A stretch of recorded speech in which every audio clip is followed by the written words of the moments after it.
এবং যে লড়াইটা ছিল নাগরিকদের সম্মানের পক্ষে, নাগরিক অধিকারের পক্ষে, পশ্চিমবঙ্গের পক্ষে।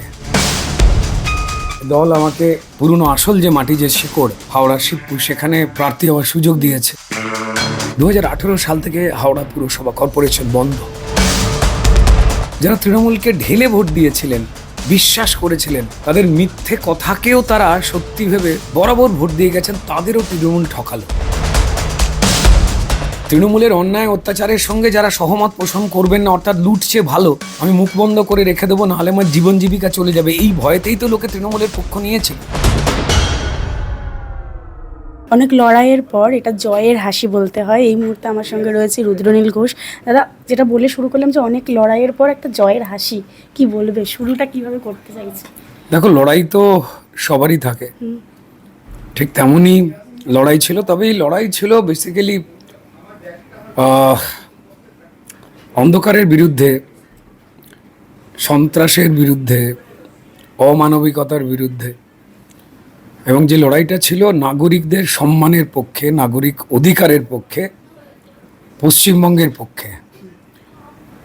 তো প্রায় 1.5 মাসের কাছাকাছি দিনরাত এক করে এই লড়াই লড়েছে ভারতীয় জনতা পার্টির সমস্ত কর্মীরা, শুধু আমি একা নয়। হয়তো আমরা কেউ প্রার্থী হয়েছি, দলের কাছে কৃতজ্ঞ। দল আমাকে আমার পুরনো আসল যে মাটি, যে শিকড়, হাওড়া শিবপুর, সেখানে প্রার্থী হওয়ার সুযোগ দিয়েছে। আর সেখানের মানুষজন আমার কাছে তো কেউ ভোটার ছিলেন না, প্রত্যেকেই ছিলেন আমার কাছে প্রতিবেশী, পরিবার, যারা রুদ্রনীলের থেকে বেশি বাপাই বলে ডাকতে বেশি ভালোবাসে। তো তাদের যেভাবে বঞ্চিত করে রেখে দেওয়া হয়েছে, ড্রেন নেই, রাস্তা নেই, নর্দমার পাঁক, হয়তো দেখেছো ভিডিওতে সবাই, এইভাবে চলাফেরা করেন মায়েরা, বোনেরা, বাচ্চারা, বৃদ্ধরা। 2018 সাল থেকে হাওড়া পুরসভা কর্পোরেশন বন্ধ। মানুষ মরুক, মানুষের ক্ষতি হোক, চর্মরোগ হোক, হেলথ সেন্টারগুলো তুলে দিয়েছে, প্রায় নেই, চলে না, ধুঁকছে। কজনের সামর্থ্য আছে প্রাইভেট নার্সিংহোম বা হাসপাতালে গিয়ে প্রাইভেট জায়গায় এত টাকা পয়সা খরচ করে চিকিৎসা করবার? এই যে একটা পরিকল্পিত অন্যায়, যানজট হয়ে রয়েছে, যান আটকে রয়েছে, জ্যাম, ট্রাফিক সিগন্যাল নেই অধিকাংশ জায়গায়, মানে কলকারখানাগুলো বন্ধ হয়ে যাচ্ছে, জমিগুলো লুট হয়ে যাচ্ছে একের পর এক। এটা অরাজকতার পরিবেশের না উল্লাস করছিল 15 বছর ধরে তৃণমূল। আর তার বিরুদ্ধে যারা তৃণমূলকে ঢেলে ভোট দিয়েছিলেন, বিশ্বাস করেছিলেন, তাদের মিথ্যে কথাকেও তারা সত্যি ভেবে বরাবর ভোট দিয়ে গেছেন, তাদেরও তৃণমূল ঠকালো, তাদের কথাও তৃণমূল ভুলে গেল। তো এবারে মানুষ ঠিক করলো যে আমরা 15 বছর ধরে যখন তোমরা ভুলে গেছো আমাদের, আমরা এবার তোমাদের ভুলে যাব। তো এই লড়াইটা শুধুমাত্র একা ভারতীয় জনতা পার্টির লড়াই ছিল না। আমাদের কার্যকর্তা কর্মী যাদেরকে মারধর করা হতো, অপমান করা হতো, জীবিকা কেড়ে নেওয়া হতো, কারুর চোখ অন্ধ করে দেওয়া হয়েছে, তারা এত অত্যাচারিত হওয়ার পর মানুষের আওয়াজ তুলে রাস্তায় বেরোতো, নিজের কথা কেউ বলতো না যে আমি ভালো থাকতে চাই। মানুষ এটা দেখেছেন দিনের পর দিন, কারা লুট করছে আর কারা তার বিরুদ্ধে রাস্তায় রয়েছে। তৃণমূলের মতো করেই বাম, কংগ্রেস, তারা মানুষকে ভুল বোঝাবার চেষ্টা করেছে, যাতে বিজেপির ভোট কেটে যায়, মানুষ বিজেপিকে পুরো বিশ্বাস না করে, যাতে আবার তৃণমূল ক্ষমতায় ফিরে আসে, তার অন্য রাস্তা দিয়ে বন্দোবস্ত করে দিয়েছিল। এবং একটা প্রশ্ন উঠে আসছে যে সেটা বিফল হয়েছে, সেটা বিফল করলেন মানুষ। যে শিবপুরের এবার অনেক উন্নয়ন দরকার, যেটা তুমি প্রথমেই বললে যে অনেক উন্নয়ন হয়নি, নর্দমা জল থেকে শুরু করে আরও অনেক কিছু। তো এই মুহূর্তে দাঁড়িয়ে তো কি উন্নয়ন করা দরকার বলে মনে হয়? আমার যেটা মনে হয়, সবার আগে যে নাগরিক পরিষেবাগুলোকে নষ্ট করে দেওয়া হয়েছিল, সেইগুলোকে আবার চালু করা, এবং তার সঙ্গে সঙ্গে হেলথ সিস্টেম, এবং কি করে শিল্প বাণিজ্য এগুলোকে ঠিক করা যায়, কলকারখানাগুলোকে আবার কি করে বাঁচানো যায়, আরও নতুন কলেবারে সেটাকে বাড়ানো যায়, কারণ রোজগার একটা মূল বস্তু, সেই বিষয়টা প্ল্যানিং করা। মমতা ব্যানার্জি বারবার একটা কথা কালকে থেকে বলছেন যে উনি হারেননি, তাই উনি পদত্যাগ করবেন না, উনি কোনোভাবেই ইস্তফা দেবেন না, যেহেতু উনি হারেনি, ওনাকে হারানো হয়েছে, বিজেপির প্রার্থীরাই নাকি ওনাকে হারিয়েছে, এরকম একটা অভিযোগের কথা নিশ্চয়ই তুমিও এই মুহূর্তে ধরে শুনেছো। এটা নিয়ে তুমি কি বলবে? মানুষ ওনাকে হারিয়েছে, কেউ ওনাকে হারায়নি। উনি ভেবেছিলেন নিজের জায়গা চোরেরা যেমন সবকিছু করে ধরা পড়তো না ওনার সময়, পুলিশ আগলে রেখে দিত, বাঁচিয়ে দিত, এটা অভ্যাস হয়ে গিয়েছিল ওনার। কিন্তু কালের নিয়মে ঈশ্বর যে কি লিখছেন তা তিনি তোয়াক্কা করেননি।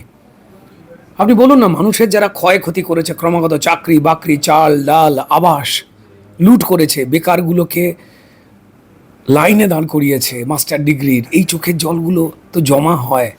একগাদা মানুষকে হয় পরিযায়ী মেধাশ্রমিক বানিয়েছে পড়াশোনা জানা ছেলেপুলেগুলোকে, আর কলকারখানা বন্ধ করে আমাদের মফস্বল গ্রাম থেকে, শহর থেকে একগাদা ছেলেপুলে যারা পড়াশোনা একটু কম জানেন তাদেরকে পরিযায়ী শ্রমিক করে অন্য রাজ্যে পাঠিয়ে দিয়েছে বিজেপি শাসিত রাজ্যে। এটা অপরাধ নয়? আমি নিজে গরিব বাড়ি থেকে লড়াই করে উঠে এলাম, তারপর গরিবরা কি করে ভালো থাকবে সেটাকে না করে যে ভরসা মানুষ করেছিলেন, আমরা সবাই করেছিলাম, সেই জায়গায় কি করে গরিবকে লোটা যায়। যারা লুটলো তিনি পুলিশ মন্ত্রী হয়ে মুখ্যমন্ত্রী কাউকে অ্যারেস্ট করলেন না, অর্থাৎ লুট বা লাইসেন্স দিয়ে দিলেন। যাদের চাকরি চুরি করলেন তার পুলিশ পিটিয়ে রক্তাক্ত করলো, যারা চাকরি চুরি করলো তাদের পুলিশ হাতও দিল না। পুলিশ উড়ে এসে হাই জাম্প দিয়ে বুকে লাথি মারলো শিক্ষকদের, এ আমরা দেখিনি। এই লাথিটা না, শিক্ষকরা আমাদের সমাজে না এই জায়গায়, আমার বাবা মা শিক্ষক ছিলেন তো, এই জায়গায় থাকেন, প্রণামের জায়গায়। এই লাথিটা আসলে পশ্চিমবঙ্গবাসীর বুকে লেগেছিল, তা তারা ফেরত দিয়েছেন সসম্মানে ভোট বাক্সে। বিকল্প যে পদ্মফুল, বিকল্প যে বিজেপি, সেটা হয়। তাই এই লড়াই ভারতীয় জনতা পার্টির কার্যকর্তা এবং পশ্চিমবঙ্গের জনগণ একসঙ্গে লড়েছে, ভবিষ্যতের কথা ভেবে, পশ্চিম বাংলাদেশ না হয়ে যায় সেই কথা ভেবে, এই অন্ধকার অর্থহীন কর্মহীন পশ্চিমবঙ্গ যেন অতলে না তলিয়ে যায় সেই কথা ভেবে সবাই মিলে একসঙ্গে লড়াই করে শ্যামাপ্রসাদের মাটিতে তারা পদ্মফুলের ভালোবাসার চাদর বিছিয়ে দিলেন। ধন্যবাদ পশ্চিমবঙ্গবাসীকে। এবং বিজেপি প্রার্থী হওয়ার সুবাদে যেটা হয়েছিল যে অভিনয়ের ক্ষেত্রে অনেক রকমের বাধা এসেছিল। তো অনেক অভিনেতা অভিনেত্রী এখন যারা তৃণমূলে ছিল এই মুহূর্তে দাঁড়িয়ে, তারা অনেকেই মনে করছে এবং একটা কথা উঠে আসছে যে তারা যেহেতু তৃণমূল করে বা করতো, সেই কারণে এখন যেহেতু বিজেপি জিতেছে সে কারণে কি তাদের কোনোভাবে তাদের অভিনয় কেরিয়ারে কি কোনোভাবে কোনো ক্ষতি হতে পারে? ব্যান কালচার মানে তৃণমূলের অন্যায় অত্যাচারের সঙ্গে যারা সহমত পোষণ করবেন না, অর্থাৎ লুটছে ভালো, আমি মুখ বন্ধ করে রেখে দেবো, নাহলে আমার জীবন জীবিকা চলে যাবে, এই ভয়েতেই তো লোকে তৃণমূলের পক্ষ নিয়েছিল। আপনি যদি শিল্প জগৎ থেকে বলেন, এটা তো চূড়ান্ত অন্যায়। যারা যারা তৃণমূলী নেতাদের পাশাপাশি দাঁড়িয়ে হাসি মুখে ছবি তুলেছেন তারা অধিকাংশই তৃণমূলকে ঘৃণা করতেন মনে মনে, একদম পরিচালক প্রযোজক তারা ঘৃণা করতেন তৃণমূলের এই চুরিকে। কিন্তু হয়তো তার বাড়িতে অসুস্থ বাবা মা রয়েছে, হয়তো তার পরিবারের বউ বাচ্চার চিন্তা রয়েছে যে তৃণমূল পাছে মেরে না ফেলে, তাই তারা তৃণমূল সাজবার অভিনয় করেছিলেন। আমি তাদের উপরে কোনো উষ্মা প্রকাশ করি না, তাদের উপরে কোনো খারাপ কথা বলি না, আমি তাদের অসহায়তার কথা জানি যে তাদেরকে কি কি ফেস করতে হয়েছে। তো তাই এই প্রতিহিংসা যা তৃণমূলেরই কালচার ছিল, একে ব্যান করে দাও, ওকে আটকে দাও, যারা ব্যান কালচার প্রমোট করেছিলেন তা মানুষই তাদের ব্যান করে দিল। তো তাই এইসব বিষয়ের কোনো প্রসঙ্গ নেই। যারা যোগ্য তারা কাজ করবেন, তৃণমূলের কাছে যারা তৃণমূলের হাতে ঘুষ টাকা পয়সা তুলে দেবেন তারাই যোগ্য, তৃণমূলের অন্যায় দেখে যারা চুপ করে থাকবেন বা তৃণমূলকে সাপোর্ট করবেন তারাই যোগ্য, আর যারা শতযোগ্য তবুও তারা অযোগ্য। এই পরিবেশ তৃণমূল তৈরি করেছিল, তার অবসান হলো, এর বাইরে তো আর কিছুই নয়। সবাই মিলে কাজ করবেন, কিন্তু শালীনতা মেনে, নিজের দেশ বিরোধী কথাবার্তা বলে নয়। আমি নিজেকে যোগ্য বলবো, একটা দেশে আছি অথচ দেশের নানাবিধ সমালোচনা করব, রাজনৈতিক তর্ক বিতর্ক থাকতেই পারে, কিন্তু দেশ তেরে টুকরে হঙ্গে একটা ইউনিভার্সিটির দেওয়ালে লেখা হবে এই দেশেই, এটা তো দেশ বিরোধী কথা। সমালোচনা করি, কোনো অসুবিধা নেই, রাজনৈতিক মতানৈক্যর জায়গা থাকবে, কিন্তু দেশ বিরোধী কথা, হিন্দু সংস্কার সংস্কৃতি সনাতন ধর্ম নিয়ে এত কটূক্তি হয়েছে, সেটাকে কিছু লোকজন মনে করতেন যে আমাদের হিন্দু ধর্ম বা সনাতন ধর্মকে ছোট করে কথা বললেই বোধহয় আধুনিক হয়ে গেছি আমরা। মানুষ ভুল বুঝিয়ে দিলেন তাদের যে আপনারা ভুল বুঝেছিলেন, আমরা ঠিক বুঝেছিলেন। আশা করি তারা সতর্ক হয়ে যাবেন। কাজের জায়গায় যোগ্যতা নিন, বা ব্যবহার আচারের জায়গা থেকে আপনি এই দেশের মানুষ, এই দেশকে সম্মান করুন।